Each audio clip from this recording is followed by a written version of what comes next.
Hello दोस्तों, नमस्कार। मैं Dinesh Kumar DRS biology channel में आप सभी का स्वागत करता हूं। जैसा कि आप सभी जानते हैं कि यूपी बोर्ड की परीक्षाएं 24 फरवरी से प्रारंभ है और जैसे जैसे एक एक दिन, एक एक घंटे, मिनट, एक एक क्षण बीतता जा रहा है, वैसे वैसे बच्चों की जो धड़कनें हैं वो तेजी से बढ़ती चली जा रही है दोस्तों। लेकिन धड़कनों को रोकने के लिए डीआरएस बायोलॉजी चैनल की तरफ से हम कक्षा 12 के जीव विज्ञान वाले छात्र और छात्राओं के लिए जीव विज्ञान का एक सुनहरा मौका लेकर आए हुए हैं दोस्तों, जिसमें हम आपको बहुत ही इंपॉर्टेंट क्वेश्चन जो परीक्षा में कई बार पूछे जा चुके हैं और इस बार भी आने वाले हैं दोस्तों, उस प्रश्न को हम यहां पे क्या करेंगे, तैयारी करेंगे और बहुत ही बेहतरीन तरीके से करेंगे। तो आइए शुरुआत करते हैं हम लोग उन महत्वपूर्ण प्रश्नों को जो परीक्षा में कई बार पूछे जा चुके हैं दोस्तों। तो आइए देखते हैं, यहां पे एक लिखा गया दोस्तों, मनुष्य में लिंग निर्धारण की क्रिया विधि का वर्णन कीजिए। मनुष्य में लिंग निर्धारण, sex determination of the humans, यानी कि मनुष्य में लिंग निर्धारण की क्रिया विधि का वर्णन कीजिए। मनुष्य में लिंग निर्धारण कैसे होता है दोस्तों, ये प्रश्न परीक्षा में बहुत बार आ चुके हैं और इस बार भी परीक्षा में आने के इसके 100% जो है चांसेस है। तो आइए इसको स्पष्ट रूप से समझते हैं। लिंग निर्धारण का मतलब सेक्स डिटर्मिनेशन, लड़का होगा या लड़की, ये किसके गुणसूत्र पर निर्भर करता है, क्योंकि एक बच्चे के अंदर माता और पिता दोनों के गुणसूत्र होते हैं। अब ये दोनों के गुणसूत्र भैया, ये माता और पिता यानी कि पिता और माता दोनों के गुणसूत्र एक संतान के अंदर जाता है, तो किसका गुणसूत्र सेक्स का डिटर्मिनेशन करता है, यानी लिंग का निर्धारण करता है कि लड़का होगा या लड़की होगी। तो देखिए यहां पे एक सिंपल आपको स्ट्रक्चर दिखाया गया है और इसमें बना के स्पष्ट रूप से बताया गया है कि क्या चीजें हैं। चलिए आइए शुरुआत करते हैं हम लोग भैया। ये है देखिए पिता एंड माता, पिता और माता। जब एक पिता और माता के द्वारा अर्थात एक पेरेंट्स के द्वारा एक डॉटर्स का निर्माण होता है, एक पुत्र और पुत्री का निर्माण होता है, तो उस पर लिंग निर्धारण की भागीदारी किस पर जाती है, पिता पर जाती है या माता पर जाती है। तो देखिए जो पिता होता है भैया, ठीक है, जो पिता होता है उसके अंदर भी यानी मनुष्य के नर में भी 46 गुणसूत्र होते हैं, ठीक है, और माता में भी कितने, 46 गुणसूत्र, यानी कि इसमें जो होता है माता और पिता यानी नर और मादा। नोट करते चलिए भैया आप लोग भी साथ साथ, बहुत इंपॉर्टेंट क्वेश्चन है ये, परीक्षा में बहुत बार पूछा गया है दोस्तों। तो शुरुआत करते हैं, नर और मादा, यानी नर में भी भैया कितने गुणसूत्र होते जानते हैं, नर में भी 44 गुणसूत्र, याद करिएगा 22 जोड़ी, 22 पेयर्स, 22 जोड़ी यानी कि 44 जो होता है क्रोमोसोम, 44 प्लस एक्स वाई, ठीक है, यानी 44 जो होता है गुणसूत्र नर में भी क्या होते हैं, ऑटोसोम होते हैं। नोट कर लीजिए ऑटोसोम, ये पूछा जाता है, ठीक है, ऑटोसोम्स होते हैं, ठीक है। मादा, एक मादा में 44 प्लस एक्स एक्स गुणसूत्र होता है, 44 प्लस दोस्तों एक्स एक्स गुणसूत्र होता है। ओके, समझ गए। तो 44 प्लस एक्स एक्स, जिसमें 44 जो होता है दोस्तों ये ऑटोसोम होता है, नर का भी और मादा का भी, यानी कि एक समान होते हैं ये, ठीक है। नर में भी यक्ष यक्ष कितना होता है, 44, जैसे नर में एक यक्ष यक्ष, एक जोड़ी का मतलब एक, जैसे यहां पे बता दे रहा हूं, 1 2 3 4, ठीक है, 5, ऐसे बहुत सारे, ऐसे कितने कितने भैया, 44 नहीं 22 जोड़ी, कितने, 22 जोड़ी गुणसूत्र ऐसे बने होंगे किसके अंदर, नर के अंदर। लेकिन लास्ट में एक जोड़ी गुणसूत्र जिसको 23वां जोड़ी कहते हैं, यानी कि 45 और 46वां गुणसूत्र, वो होता है एक्स वाई, ठीक। यही क्या होता है, भिन्न होता है, यही डिफरेंट होता है। किससे? मादा के गुणसूत्र से। मादा में भी ऐसे 44 गुणसूत्र एक्स एक्स के ही होंगे, ठीक है, एक्स एक्स वाला होगा, लेकिन लास्ट का एक गुणसूत्र इसका 23 का 23 भी एक्स एक्स होगा, लेकिन नर का एक गुणसूत्र क्या हो जा रहा है, यहां पे डिफरेंट हो जा रहा है, एक्स वाई हो जा रहा है। इसीलिए इसे लिंग गुणसूत्र कहते हैं। क्या कहते हैं भैया? यक्स वाई को लिंग गुणसूत्र कहते हैं, यानी कि लिंग का निर्धारण करने वाला गुणसूत्र कौन होता है? यक्स और वाई होता है। याद रखिएगा, यक्स और भैया क्या कहते हैं? वाई होता है, ठीक है। तो बात ये उठती है कि नर में जो होता है, जो शुक्राणु बनता है, नर में क्या बनता है? शुक्राणु। शुक्राणु के बारे में यदि आप लोगों ने नहीं पढ़ा है तो हमारे अगले वीडियो में जाकर के, पिछले वीडियो में जाकर के देख लीजिएगा कि शुक्राणु किसे कहते हैं, शुक्राणु क्या होते हैं, शुक्राणु के कितने भाग होते हैं, ये सब पढ़ लेना आप लोग। तो जो नर में शुक्राणु बनता है भैया, शुक्राणु में कितने गुणसूत्र होते हैं? 23 गुणसूत्र होते हैं। कितने? 23 गुणसूत्र, ठीक है ना। कितने गुणसूत्र होते हैं भैया? 23 गुणसूत्र होते हैं दोस्तों, ओके, 23 गुणसूत्र होते हैं, ठीक है दोस्तों, 23 गुणसूत्र होते हैं, ओके ओके ओके ओके, 23 गुणसूत्र होते हैं, ठीक है ना, समझ गए। चलिए, और जो 23 गुणसूत्र होता है, ऐसे ही मादा के अंडाणु में भी कितने गुणसूत्र होते हैं? 23 गुणसूत्र होते हैं। कितने गुणसूत्र? 23 गुणसूत्र। 23 में अब यही नर का और मादा का दोनों को मिला के 46 गुणसूत्र बन जाएगा। कितने गुणसूत्र? 46 गुणसूत्र। लेकिन भैया 46 गुणसूत्र में नर का भी 23 तो है, मादा का भी 23 है। अब बात ये उठती है कि 23 में से कौन सा ऐसा किसका गुणसूत्र था जो सेक्स का डिटर्मिनेशन करता है, जो ये कंफर्म करता है कि लड़का होगा या लड़की, यानी किसके गुणसूत्र से ये पता होता है कि लड़का होगा कि लड़की होगी। तो देखिए, पहले स्पष्ट हम लोग समझते हैं थोड़ा सा भैया, थोड़ा इस समझ लेते हैं, आगे हम लोग एक एक करके नोट भी करते चलेंगे और बहुत अच्छे से आप देखिएगा, आप लोग लिख सकते हैं। परीक्षा में ऐसा बता दिया जाएगा, आप अपने जो है दिमाग में आपके घुस जाएंगे और वह आप परीक्षा में अगर ऐसे प्रश्न आ जाता है तो वह प्रश्न को आप जो है तुरंत लिख सकते हैं, ठीक है, अपने मन से लिख सकते हैं। हाँ, ज्यादा लिखने की जरूरत नहीं है भैया। देखो, नर में ना जो शुक्राणु का निर्माण होता है, किसका निर्माण? शुक्राणु का निर्माण, ठीक है, शुक्राणु का निर्माण। ये शुक्राणुओं का जो निर्माण होता है ये दो प्रकार का होता है, याद रखिएगा। नर में जो शुक्राणु अर्थात नर में जो युग्मक बनते हैं वो दो प्रकार के होते हैं। एक यक्ष गुणसूत्र वाला शुक्राणु होता है, यक्ष गुणसूत्र, यक्ष गुणसूत्र वाला शुक्राणु, नोट कर लेना इसको, यक्ष गुणसूत्र वाला शुक्राणु। दूसरा होता है वाई गुणसूत्र वाला शुक्राणु, वाई गुणसूत्र, गुणसूत्र वाला शुक्राणु, ठीक है। अब बात यह उठती है कि कितने वाई गुणसूत्र होते हैं भैया, कितने यक्ष गुणसूत्र होते हैं? तो भैया 50-50%, 50% यक्ष गुणसूत्र वाला शुक्राणु बनता है नर में और 50% वाई गुणसूत्र वाले, यानी इक्वल, बराबर की मात्रा में 50% वाई गुणसूत्र और 50% यक्ष गुणसूत्र वाले शुक्राणु बनते हैं। यानी कि दो प्रकार के युग्मक बनते हैं भाई। कितने प्रकार के? दो प्रकार के युग्मक बनते हैं नर में। याद रखो, ये प्रश्न अगर पूछ लिया गया कि नर में कितने प्रकार के युग्मक बनते हैं, तो दो प्रकार के युग्मक बनते हैं।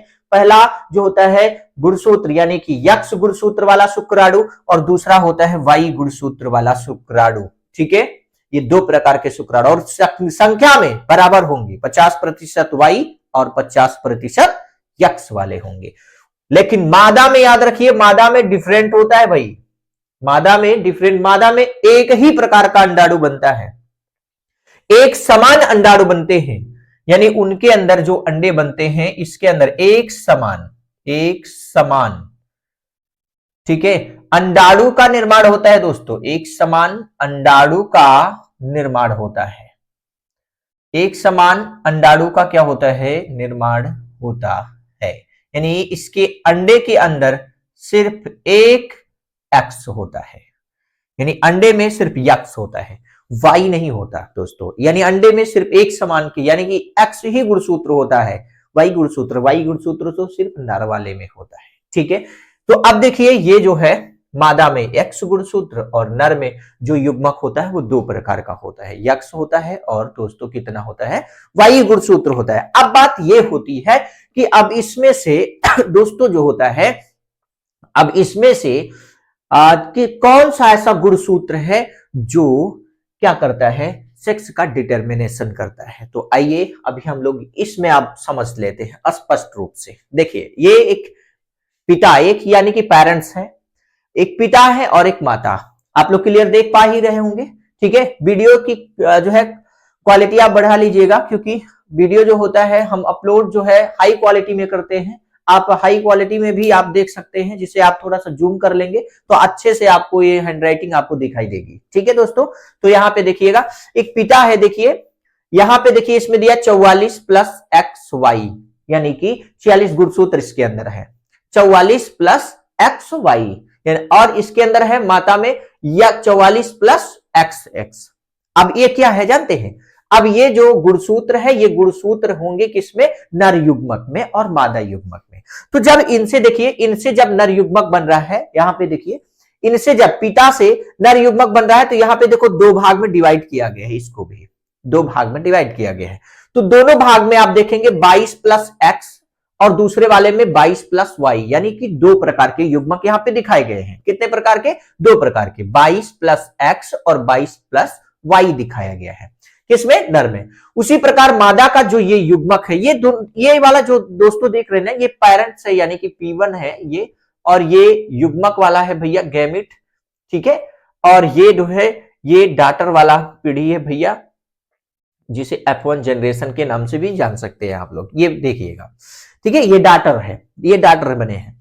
तो यहां पे देखिए गैमिट्स वाले में क्या हो रहा है, गैमिट्स वाले में तो इसमें देखो मादा में जो युग्मक बन रहा है एक ही प्रकार का बन रहा है। अभी बताया आपको कि मादा में युग्मक एक ही प्रकार के बनते हैं। तो यहाँ पे देखो 22 प्लस यक्स, 22 प्लस यक्स। ठीक है, तो जो अंडे होते हैं उसमें यक्स गुणसूत्र होता है और जो शुक्राणु होते हैं उसमें यक्स गुणसूत्र और वाई गुणसूत्र। अब एक ही बात याद रखिएगा, एक शुक्राणु के अंदर सिर्फ एक ही क्रोमोसोम होगा, एक ही गुणसूत्र, एक ही, चाहे यक्स हो और या तो दूसरे वाले में वाई हो सकता है।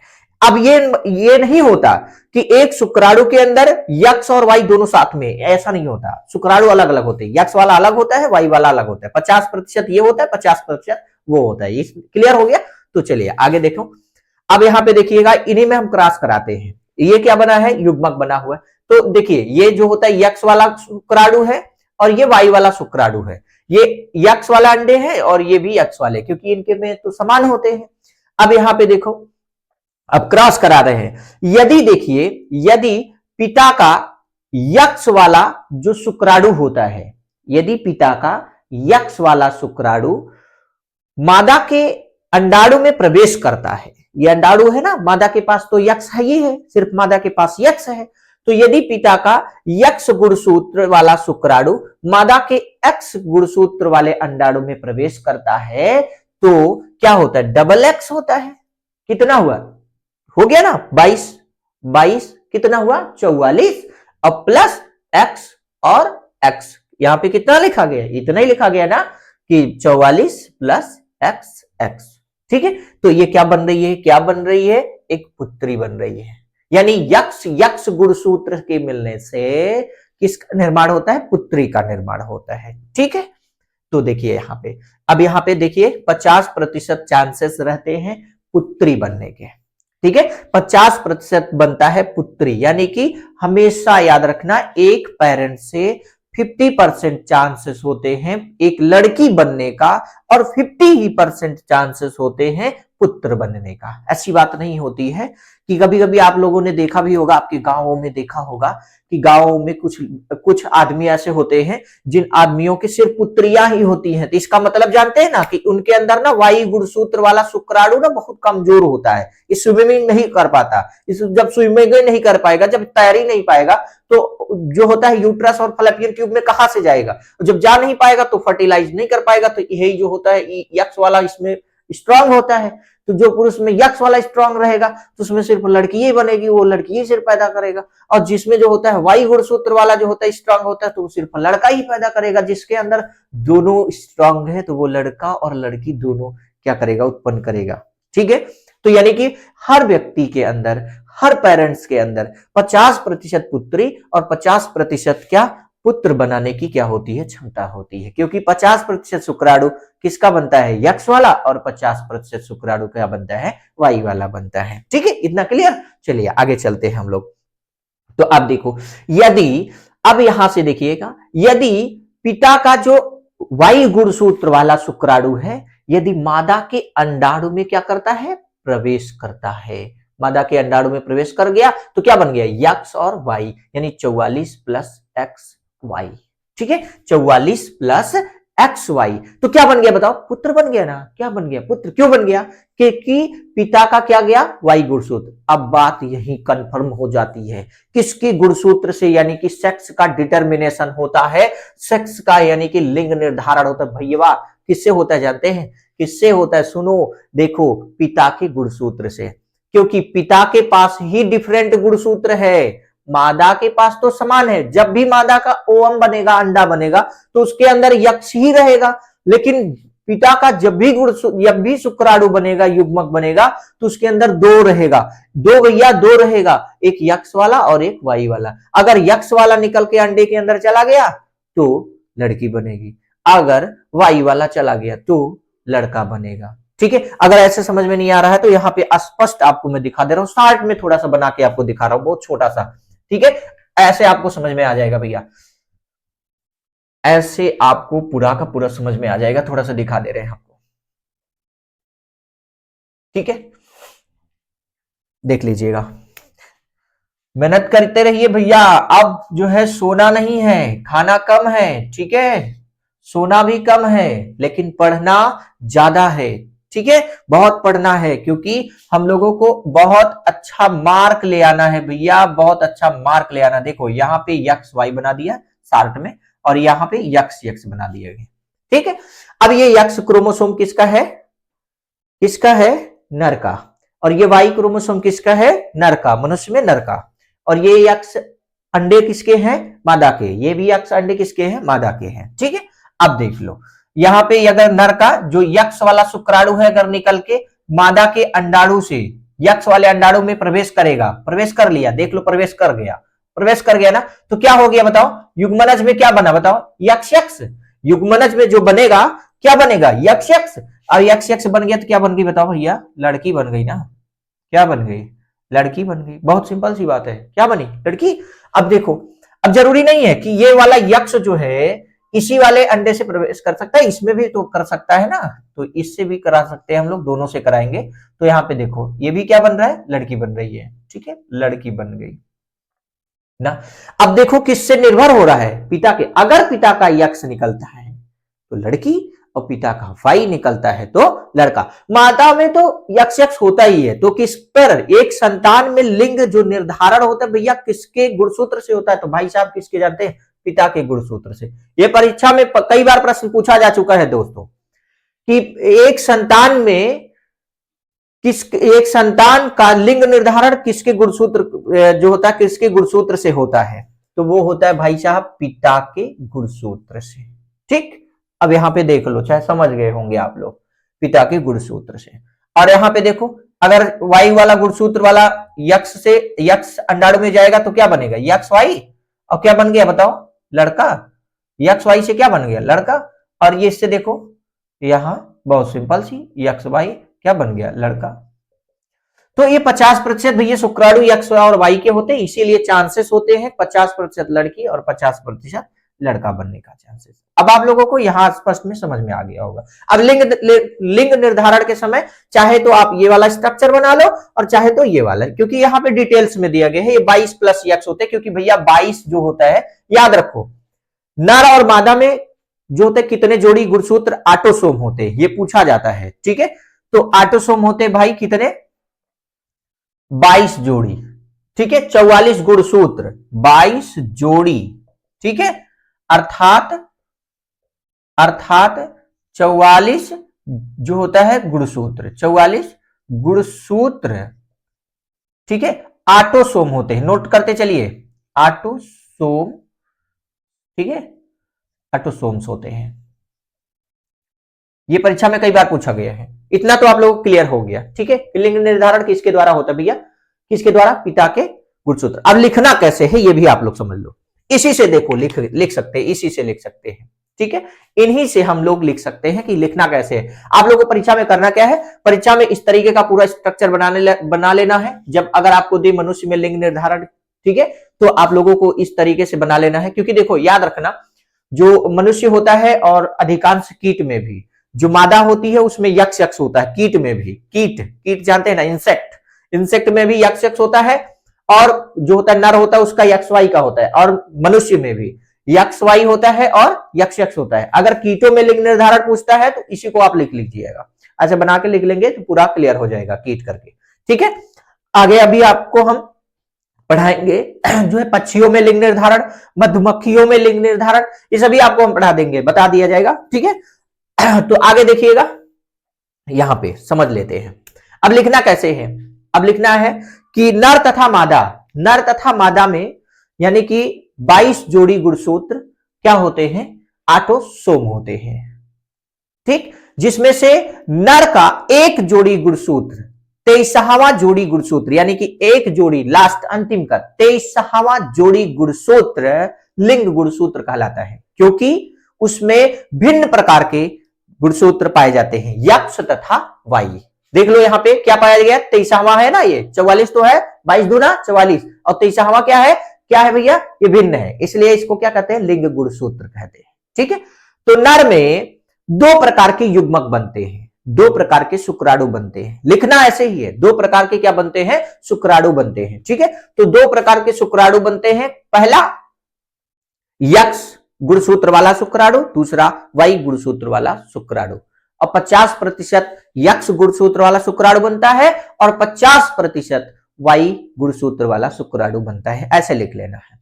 तथा मादा में जो युग्मक का निर्माण होता है वो एक ही प्रकार का होता है, अर्थात मादा के अंडे में यक्ष गुणसूत्र होता है, सिर्फ यक्ष गुणसूत्र ही होता है दोस्तों। ठीक है, इसमें विभिन्नता नहीं होती, ये सब एक समान होते हैं इनके युग्मक, लेकिन इनके युग्मक भिन्न होते हैं। इतना तो क्लियर हो गया। अब बात यह है यहां पे लिखना कैसे है, अब नई लाइन से लिखना होगा कि क्या लिखना होगा, यदि पिता का शुक्राणु, यदि नर का शुक्राणु मादा के, ठीक है, यदि नर का शुक्राणु यक्ष गुणसूत्र वाला शुक्राणु मादा के अंडे से निषेचित करता है, अर्थात अंडे को निषेचित करता है, तो पुत्री का निर्माण होता है। तो किसका निर्माण, पुत्री का निर्माण होता है। और यदि पिता के अर्थात नर का वाई गुणसूत्र वाला शुक्राणु मादा के अंडाणु में प्रवेश करता है तो एक पुत्र का निर्माण होता है। ठीक है, एक पुत्र का निर्माण होता है, समझ गए ना भैया, एक क्या होता है, पुत्र का निर्माण होता है। अर्थात एक संतान में लिंग निर्धारण पिता के गुणसूत्र के द्वारा होता है, पिता के गुणसूत्र के द्वारा होता है। क्लियर हो गया दोस्तों, इतना सब आपको आ गया, स्पष्ट हो गया, पूरा क्लियर हो गया। ठीक है, लिख सकते हैं आराम से, कोई दिक्कत नहीं। तो आप लोग देखिए, ये स्ट्रक्चर आप लोग बना लीजिए, स्क्रीनशॉट ले लीजिए, और अब आप लोगों को ये समझ में आ भी गया होगा कि लिंग निर्धारण कैसे होता है। आई होप आप लोगों को ये वीडियो समझ में आ गया होगा। तो दोस्तों, यदि वीडियो आप लोगों को समझ में आ गया तो हमारे चैनल डीआरएस बायोलॉजी चैनल को आप लोग सब्सक्राइब करिए, कमेंट करिए तथा अपने दोस्तों के पास भी शेयर करिए, ताकि आपके दोस्तों को भी क्या करे हो सके, मदद हो सके, परीक्षा में वो भी अच्छा सा अच्छा नंबर ला सके दोस्तों। ठीक है दोस्तों, धन्यवाद दोस्तों।